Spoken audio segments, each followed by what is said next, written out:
Imagine you're running a marathon. Okay. You've been training for months. Your adrenaline is just completely pumping. You hit mile 13 and you are totally in the zone. Right. You've got that runner's high. Exactly. And then suddenly officials just blow a whistle. They force you to stop running.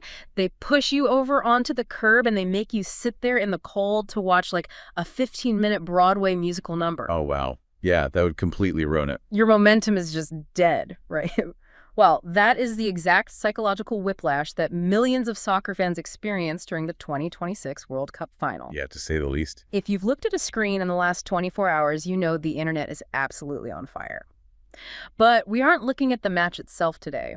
We are looking at that American-style halftime show that was just dropped right in the middle of it. Yeah, I mean, it was an ambitious, deeply bizarre attempt to fuse the highly commercialized spectacle of American stadium entertainment with the rigid, almost sacred traditions of global football. Oh, sacred is the perfect word for it. Right, and to really understand the fallout here, we need to look at how the most culturally hypersensitive corners of the internet digested the whole thing. Which brings us to our source material for today's deep dive.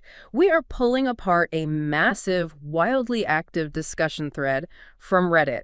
Specifically, a community called Sure Pop Culture Chat. Yeah, that's a fascinating space. It really is. Yeah. If you aren't familiar with it, this is a self-described BIPOC, LGBTQ+, ARI, and woman-dominated space, and it's dedicated entirely to civil gossip. It's essentially a brilliant sociological lens for an event like this. 100%. Because the users there are fiercely attuned to the mechanics of fame, PR spin, performance, they don't miss a thing. No, they really don't. So our mission today is to unpack this specific thread to understand why this halftime show sparked a global meltdown of joy, confusion, and outrage. And, what it reveals to you about the very messy collision of pop culture and global sports. Yeah, and the overarching sentiment driving this massive thread is that viewers felt they weren't watching a cohesive concert. It felt more like a disjointed, chaotic fever dream. Fever dream is so accurate. Right, because the entire production was directed by Chris Martin of Coldplay, who publicly stated his goal was to create this moment of, quote, love and unity. Which sounds great on paper. It does, but the actual execution left the audience with a severe case of cultural dissonance. I mean, it was bouncing wildly between brilliant nostalgia and baffling vanity projects. So we are going to explore the undeniable highs, the very dramatic lows, and the incredibly messy internet autopsy that followed. Let's do it. The most obvious friction point that the Reddit users zeroed in on immediately was the cultural clash itself. Because, choosing to shove an American-style halftime show onto a global stage like the World Cup, it isn't just a scheduling decision. No, not at all. It fundamentally alters the psychology of the entire event. Yeah, and the commenters in the thread highlighted just how jarring the very existence of this show was for non-American viewers. Right. They pointed out that soccer, as a sport, relies on a continuous, uninterrupted flow of tension for 45 minutes straight. It's all about the buildup. Exactly. So when you halt that built-up momentum to just drop a massive pop stage onto the pitch, you aren't enhancing the experience for those traditional fans. You're actively disrupting the ritual that they tuned in for. It takes me right back to that marathon analogy. American sports, like the Super Bowl, they are structurally built around stoppages. Right, the commercial breaks. Yeah. The game is already chopped up into tiny, highly produced segments, so a halftime show in America is a feature, not a bug. Yeah, that makes sense. But global football is fluid. It feels almost offensive to the purists to hit pause on a World Cup final just so someone can, sing into a glittery microphone for 15 minutes. And we actually saw that exact purist resentment spill over from the internet directly onto mainstream television. Oh, this part was amazing. Right. A user in the thread flagged a genuinely incredible moment on the BBC broadcast. English football legend Wayne Rooney was at the desk analyzing the match. A total legend. Right. And the moment the halftime show ended and the cameras cut back to him, he didn't even try to play along with the spectacle. He just bluntly dismissed the entire thing on live television. I think he just said that was crap, right? Just, that was crap. The ultimate deadpan rejection. I mean, you can practically hear the silence in the studio after he drops that. The Reddit user described the sheer panic on the faces of the other presenters. It was hilarious. They were visibly scrambling, awkwardly fishing for compliments to try and soften the blow for the television producers. Like, oh, well, the lighting was nice. Exactly. They ended up landing on a weak compromise, essentially saying, Justin Bieber's portion was boring, but the rest was somewhat acceptable. But Rooney's bluntness just perfectly captured the traditional fans' absolute refusal to accept this Americanization of their sport. I have to play devil's advocate here, though. Are fans just being curmudgeons? I mean, people always hate new things, especially on the internet. Yeah. So does this Reddit reaction and Wayne Rooney's reaction, does it prove that the organizers fundamentally misunderstood global football culture? Or is it just the standard friction you get anytime you change a beloved tradition? Well, looking at the depth of the analysis in the thread, it really points to a genuine structural misunderstanding by the organizers. Okay, how so? The commenters argued that the producers basically looked at the billion-dollar success of the Super Bowl and just assumed the formula was universally transferable. Like a copy-paste job? Exactly. They treated the global audience as if they were just American consumers on a larger scale.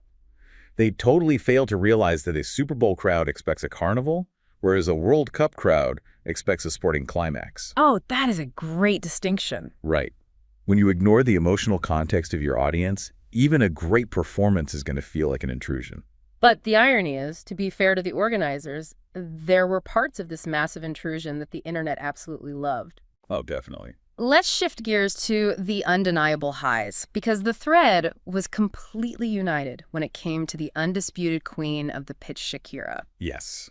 The consensus on Shakira was just overwhelming. The users universally recognized her as the saving grace of the energetic portion of the show. I was reading through the comments, and the overarching theme was literally just Shakira IS the World Cup. Yeah, capital letters. Right. People noted that regardless of the chaos surrounding her, you can always count on her to just understand the assignment and deliver massive stadium-shaking energy. And her success here really comes down to earned cultural cachet. Right. She's put in the time. Exactly. She has a deep, decades-long history with this specific tournament. I mean, she provided iconic anthems for past World Cups, which gives her this layer of authenticity that the other performers simply didn't possess in this context. Yeah, the audience actually trusts her with this specific stage. Exactly. And the users also love the granular details of how she performed. They highlighted that she used kids as her backup dancers. Oh, I loved that part. Yeah, it really grounded the performance and gave it this purely joyous international block party feel. And of course, because we were looking at a pop culture and gossip community, the jokes were absolutely flying. Oh, the memes were incredible. Multiple users were laughing about the fact that Shakira has now been to the World Cup final more times than Cristiano Ronaldo and Neymar combined. And the thread also made very sure to include her ex, Gerard Piqué, in that statistic. Obviously, they were never going to let that slide. One highly upvoted comment passionately argued that she should have scrapped her setlist entirely and just performed her massive PK diss track right there on the center circle. That would have been legendary. Could you imagine the sheer petty brilliance of that? I would have lost my mind. Oh, yeah. But beyond Shakira's undeniable reign, the K-pop presence was another major win for the production, wasn't it? It was. The thread showered praise on BTS. Users noted that their performance of Dynamite brought this desperately needed jolt of pure, unadulterated positivity. Just really fun energy.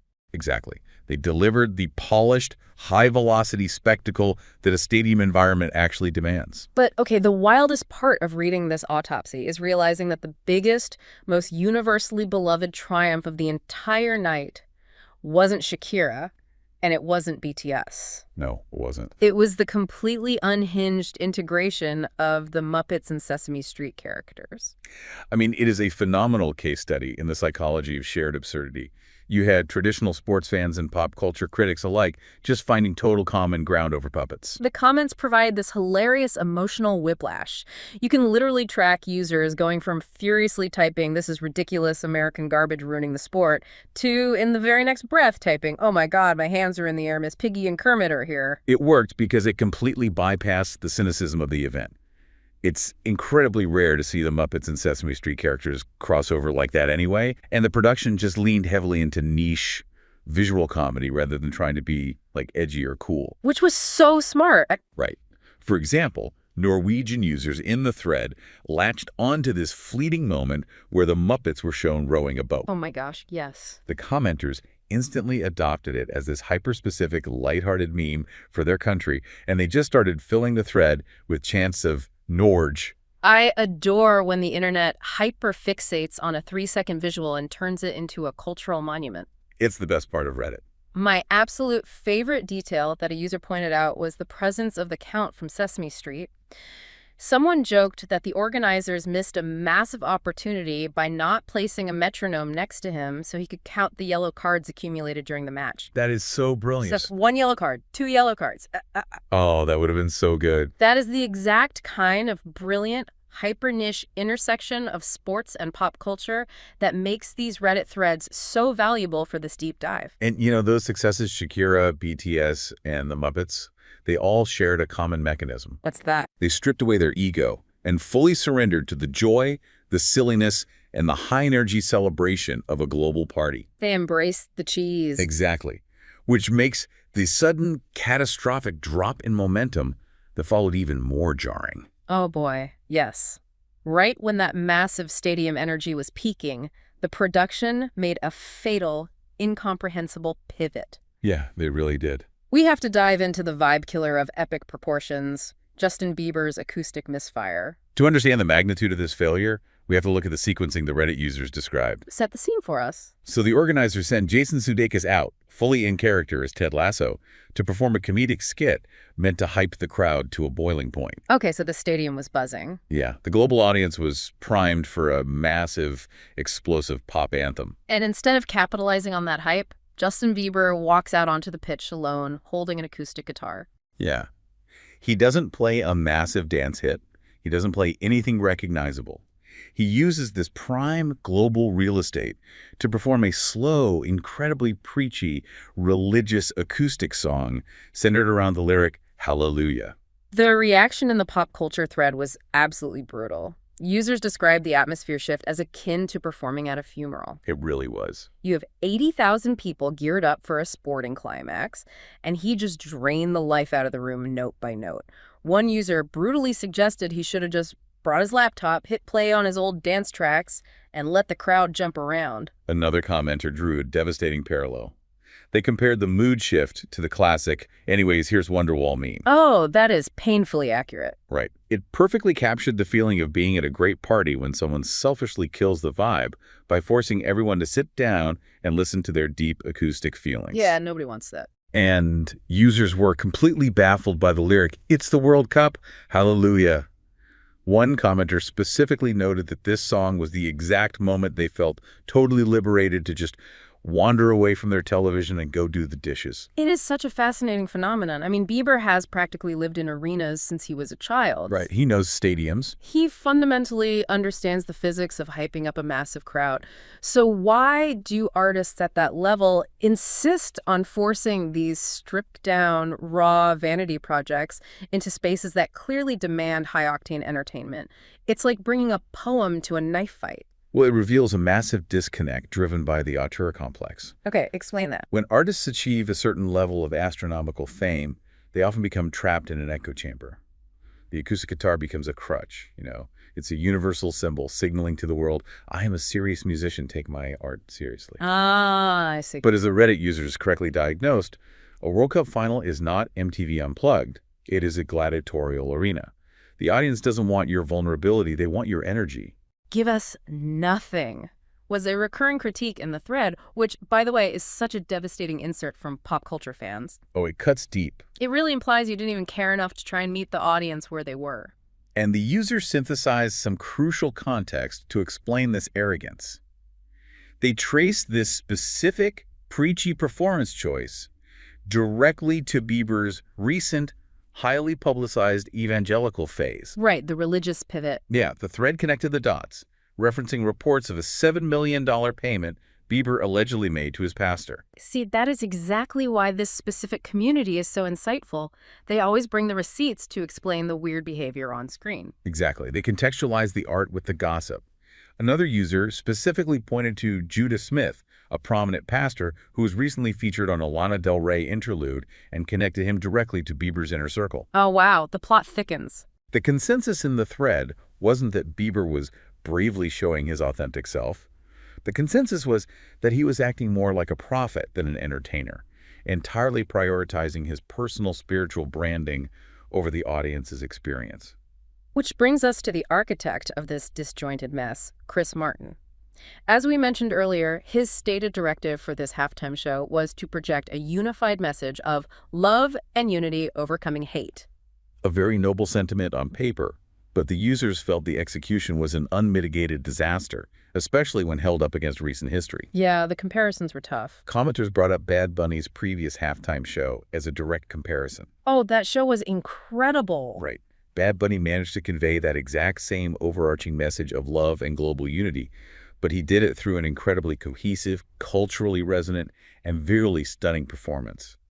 Chris Martin's vision, by contrast, just felt synthetic and scattered. And nowhere was that synthetic feeling more agonizingly apparent than during Madonna's segment. Oh, man. Yeah. According to the commenters, it felt like her set was brutally slashed at the last minute, likely to make room for Bieber's acoustic sermon. The technical execution of her performance was heavily scrutinized in the thread.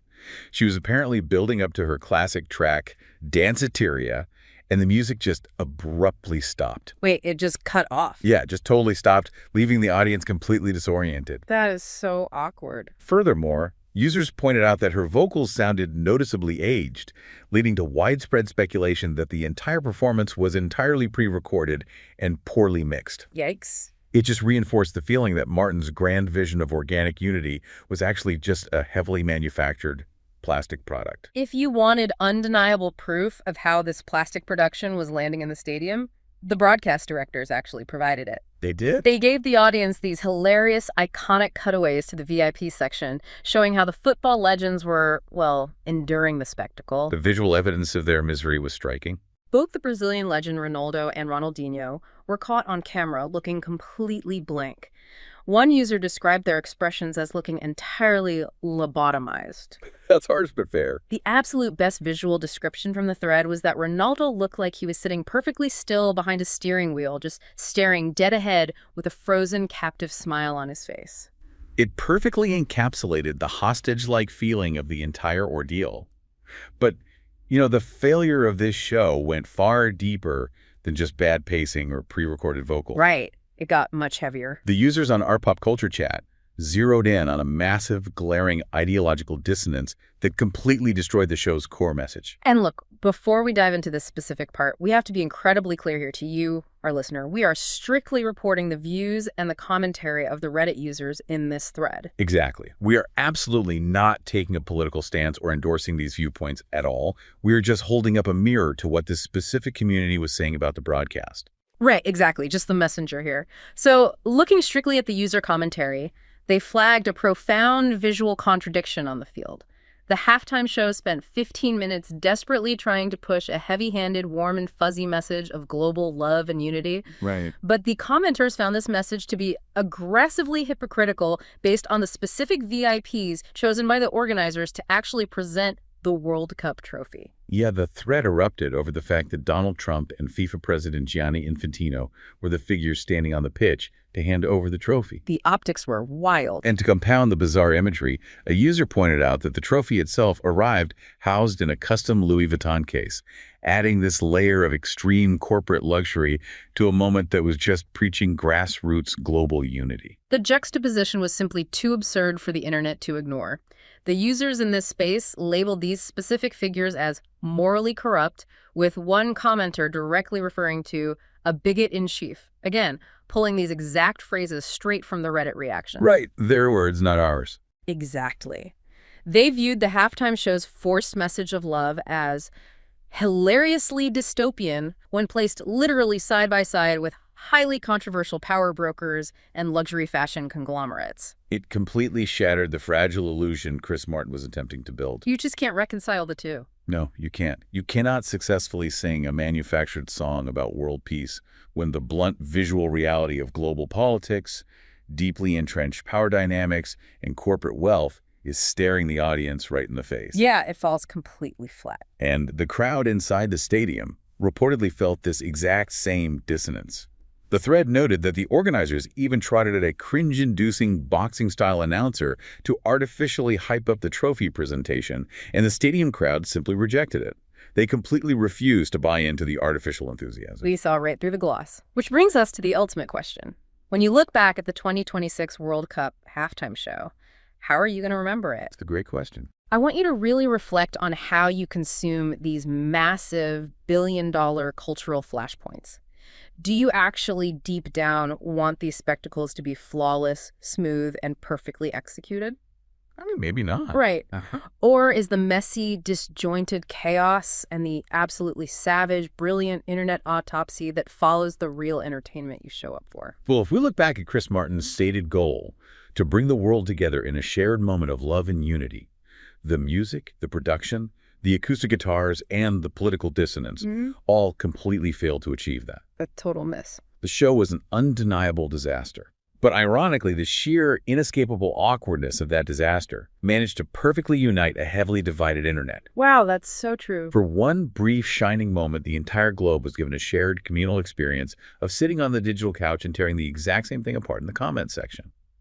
In a strange, unintended way, the total failure of the halftime show actually created the global unity it set out to achieve. And on that note of beautiful, chaotic unity, we will wrap up today's deep dive. Keep your eyes open, stay curious, and keep exploring the weird, wild world of pop culture. We'll catch you next time.